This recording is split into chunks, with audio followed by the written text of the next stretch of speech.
Breaking news చూస్తున్నాం. కేంద్ర హోంశాఖ మంత్రి అమిత్ షా తెలంగాణ పర్యటన ఖరారైంది. ఈ మేరకు అమిత్ షా కార్యాలయం నుంచి అధికారిక ప్రకటన వెలువడినట్లుగా తెలుస్తుంది.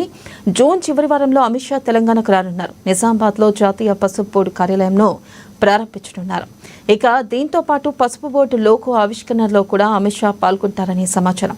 ఇదిలా ఉంటే నిజామాబాద్ నగరంలోని రూరల్ ఎమ్మెల్యే క్యాంపు కార్యాలయాన్ని రాష్ట్ర ప్రభుత్వం నెలవారీ అద్దె ప్రాతిపదికన ఇప్పటికే పసుపు బోర్డు కార్యాలయానికి కేటాయిస్తూ ఉత్తర్వులు జారీ చేసింది. ఇక రాష్ట్రంలో కాంగ్రెస్ ప్రభుత్వం అధికారంలోకి వచ్చాక rural MLA doctor Bhupathi Reddy వాస్తు దోషం కారణంగా ఎమ్మెల్యే క్యాంపు కార్యాలయాన్ని ఉపయోగించడం లేదు. దీంతో ఏడాదిన్నర కాలంగా ఈ కార్యాలయం వృధాగానే పడి ఉంది. పసుపు బోర్డు కార్యాలయం కోసం కేటాయించాలని రాష్ట్ర మంత్రి కోమటిరెడ్డి వెంకటరెడ్డి కోరగా గ్రీన్ సిగ్నల్ ఇచ్చారు.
బ్రేకింగ్ న్యూస్ చూస్తున్నాం. కేంద్ర హోంశాఖ మంత్రి అమిత్ షా తెలంగాణ పర్యటన ఖరారైంది. ఈ మేరకు అమిత్ షా కార్యాలయం నుంచి అధికారిక ప్రకటన వెలువడినట్టు తెలుస్తుంది.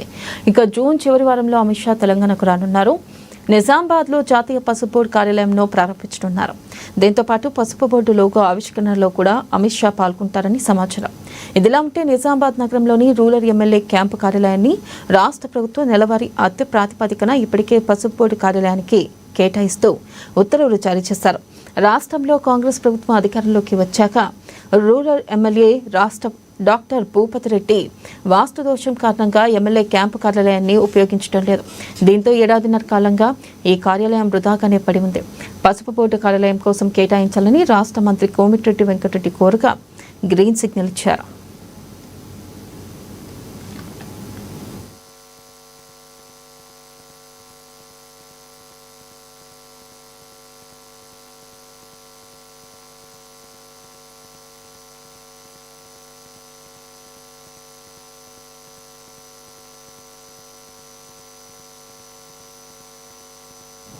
మంత్రి పదవి రాకపోవడంతో రాజీనామా చేస్తూ